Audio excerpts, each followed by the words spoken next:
Medina के आकाश में रमजान की खुशियां फैल रही थीं। चारों ओर सहरी की तैयारियां हो रही थीं, लेकिन हजरत फातिमा रजी अल्लाह ताला अन्हा का घर शांत और निःशब्द था। हजरत फातिमा रजी अल्लाह ताला अन्हा पूरी रात इबादत करने के बाद रोजा रखने के लिए सहरी खाने आगे बढ़ी, लेकिन देखा कि घर में एक बूंद पानी के अलावा और कुछ भी खाने को नहीं था। उन्होंने थोड़ा पानी पिया और अल्लाह से दुआ करते हुए कहा, ऐ अल्लाह, मैं यह रोजा तेरी ही रजामंदी के लिए रख रही हूँ। अगर तू हमें तंगी भी देता है तो वह भी तेरी रहमत है। जैसे ही यह दुआ खत्म हुई, मस्जिद नबवी से फज्र की मधुर अजान की आवाज गूंजने लगी, जो मानो पूरे मदीना को इबादत के लिए जगा रही थी। फज्र की नमाज अदा हो चुकी थी। मदीना के आकाश में सूरज झांकने लगा था। कुछ सहाबा मस्जिद नबवी से बाहर निकल रहे थे और कुछ व्यापारी रोजी रोटी कमाने के लिए निकल पड़े थे। इसी बीच हजरत अली रजी अल्लाह ताला अन्हु भी काम की तलाश में घर से बाहर निकले। इधर जैसे जैसे सुबह आगे बढ़ रही थी,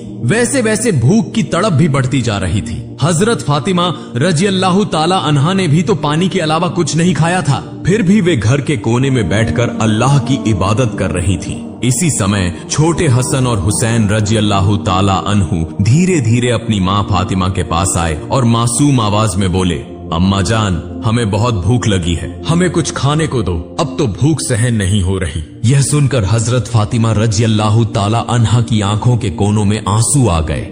दिल कराह उठा, लेकिन वे कुछ कह नहीं सकी। फिर भी अपने बच्चों के सामने मुस्कुराकर बोली, बेटा, यह दुनिया तो बस एक इम्तिहान है, थोड़ा सब्र करो, इंशाअल्लाह तुम्हारे अब्बा जान कुछ खाना लेकर आएंगे। यह सुनकर छोटे हसन और हुसैन रजी अल्लाह ताला अन्हु खुश होकर वहां से चले गए, लेकिन वे भी इफ्तार का इंतजार कर रहे थे। हजरत फातिमा को भी बहुत तेज भूख लग रही थी, सिर हल्का झंझना रहा था। तब उन्होंने अल्लाह से दुआ की, अल्लाह, तू ही हमारा रिज्क देने वाला है, ऐ अल्लाह, हमें रिज्क अता फरमा, हमारे बच्चों को तकलीफ सहने की ताकत दे, ऐ अल्लाह, हमारे ईमान को मजबूत रख। इस कठिन परीक्षा के बावजूद उनके दिल में न कोई शिकायत थी, न कोई मायूसी था, तो बस सब्र और अल्लाह पर तवक्कुल। इधर हजरत अली रजी अल्लाह ताला अन्हु को अब तक कोई काम नहीं मिला था। सूरज धीरे धीरे आसमान के बीचों बीच पहुंच चुका था। चिलचिलाती धूप और गर्मी की तपिश मदीना की जमीन को जला रही थी, लेकिन जैसे ही उन्हें घर की याद आई, उनकी आंखों में आंसू आ गए। आखिरकार हजरत अली रजी अल्लाह ताला अन्हु एक सहाबी के घर गए